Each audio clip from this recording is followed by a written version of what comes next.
Almora Lok Sabha seat का इतिहास, जनता इस बार किस पर करेगी विश्वास?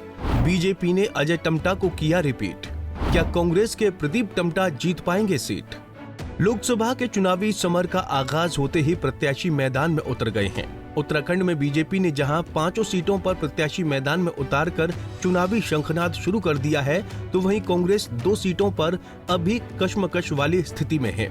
अगर बात अल्मोड़ा लोकसभा सीट की करें तो यहां दोनों ही पार्टियों ने अपने प्रत्याशी चुनावी रण में उतार दिए हैं। बीजेपी ने जहां इस सीट पर अजय टम्टा को रिपीट किया है, तो वहीं कांग्रेस ने भी टम्टा समुदाय से ही प्रदीप टम्टा पर दाव खेला है। एक नजर अगर इस सीट के इतिहास पर डाला जाए तो पता चलता है कि टिहरी के तरह ही ये सीट भी कांग्रेस और बीजेपी के इर्द गिर्द घूमती है। 1957 में अस्तित्व में आई इस सीट पर पहली बार कांग्रेस उम्मीदवार ने चुनाव जीता था। उसके बाद साल 1971 तक इस सीट पर कांग्रेस का दबदबा कायम रहा, लेकिन साल 1977 में इस सीट पर कांग्रेस को पहली बार हार का मुंह देखना पड़ा। जनता पार्टी के उम्मीदवार मुरली मनोहर जोशी ने कांग्रेस के दिग्गज नरेंद्र बिष्ट को इस सीट पर पटखनी दी।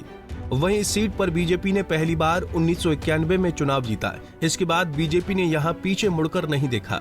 हालांकि 2009 में आरक्षित हुए इस सीट पर कांग्रेस प्रत्याशी प्रदीप टम्टा ने अजय टम्टा को हराकर यहां कांग्रेस की वापसी कराई, जबकि 2014 और 2019 में बीजेपी के अजय टम्टा ने यहां जीत दर्ज की।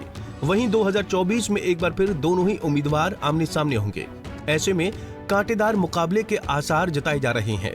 बीजेपी के अजय टम्टा को जहां पार्टी का फायदा मिल सकता है, तो वहीं कांग्रेस कई मुद्दों पर अजय टम्टा को घेर सकती है, चाहे वो सड़क हो या फिर स्वास्थ्य व्यवस्था, क्योंकि अक्सर इन मुद्दों को लेकर सरकार पर सवाल उठते रहे हैं। अब आखिरी फैसला जनता को लेना है।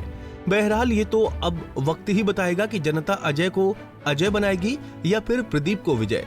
फिलहाल दोनों प्रत्याशी चुनावी रण में उतर चुके हैं और जनता को लुभाने के लिए भरसक प्रयास कर रहे हैं।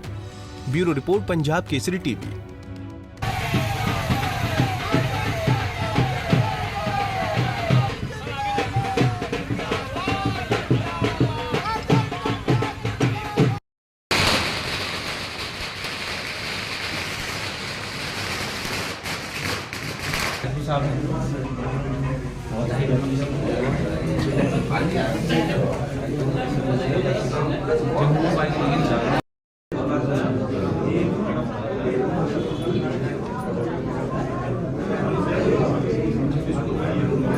हमसे जुड़े रहने के लिए हमारे YouTube चैनल को सब्सक्राइब करें और नई वीडियो की नोटिफिकेशन के लिए बेल आइकॉन को दबाएं। अगर आप ये वीडियो Facebook पर देख रहे हैं तो लाइक जरूर करें और ज्यादा से ज्यादा शेयर करें। धन्यवाद।